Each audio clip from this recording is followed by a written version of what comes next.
Magandang araw sa inyo mga boy. Welcome back ulit sa ating channel, ano? And sa video ito, update lang tayo dito sa TNT para sa papalapit na PBA Governors Cup Season 50. Ngayong July 10 na yan magsisimula 2026 mga boy, no? And pag-uusapan natin yung TNT kasi sila din yung defending champion dito sa Governors Cup mga boy, no? So back-to-back defending champion sila, Commissioners Cup and Governors Cup. So, etong Governors Cup na lang yung may chance nilang i-secure or depensahan yung kampyonato nila, no? So, sa mga hindi nakakaalam, parehas na si RHJ yung import nila nung nag-champion sila. And this time, sa Governors Cup, ayan, sinigurado ng TNT na madedepensahan nila yung kanilang titulo mga bayan, no? Sa pagbabalik nitong si Ronde Hollis Jefferson bilang TNT import, okay, for Governors Cup.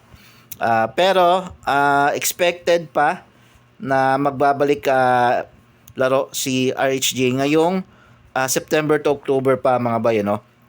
So hindi pa natin siya makikita agad-agad. So kumuha muna ng temporary import itong TNT, okay, dito kay Darius Days. Kasi itong Governors Cup medyo mahaba-haba itong mga bay, no? Kasi magtatapos to by December pa. Kasi ang daming mga fillers na mangyayari.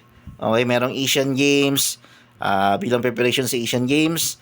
Then yun nga, yung FIBA World Cup qualifiers. Ayan, so ang daming mga international basketball games yung paghahandaan ng sasalihan ng Gilas. Kaya maraming interruption yung mangyayari sa Governors Cup. Okay, so kaya humaba hanggang posibleng umabot ng December matapos yung Governors Cup. So maganda din tong schedule ng Governors Cup, ano, para talaga fully makapag-prepare si RHJ sa pagbabalik niya bilang TNT import. So ayon dito kasi kay RHJ, okay naman daw niya after 5 months ng rehabilitation niya, okay naman daw siya. And counting mga heavy workout na lang yung gagawin niya or konting adjustment na lang para talaga totally makapag-prepare siya para sa Governors Cup. Okay, so yan yung sabi nitong si RHJ mga bay. So abangan natin, no, kung kaya bang depensahan pa rin ni RHJ kasi Achilles din yung nitong si RHJ, injury nito. So hindi natin malaman kung ganun pa rin ba yung laruan ni RHJ. Pero matatandaan ninyo na dito yan siya nung naging import ni Bolbol, parang naging mentor siya para kay Bolbol, ano.